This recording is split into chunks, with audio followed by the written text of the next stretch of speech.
Ahmad Dhani keciduk lempar kode. Sosok kekasih baru Ari Lasso terkuak. Penyanyi senior Ari Lasso baru saja merayakan pertambahan usianya yang ke-53 tahun pada 17 Januari 2026. Momen pertambahan usia itu dirayakan secara sederhana bersama keluarga serta sejumlah rekan musisi yang hadir memberikan ucapan dan doa. Usai meniup lilin di kue ulang tahunnya, suasana mendadak mencair ketika Ahmad Dhani melontarkan doa tambahan untuk sahabatnya tersebut.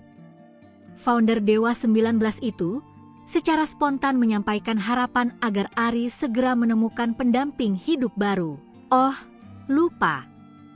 Doa yang terakhir, semoga Ari Lasso cepat dapat jodoh baru, ujar Ahmad Dhani, dikutip dari unggahan akun Instagram Ari_Lasso, Kamis, 22 Januari 2026.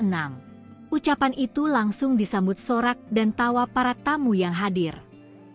Pelantun lagu Hampa tersebut tampak sedikit salah tingkah menanggapi doa tersebut.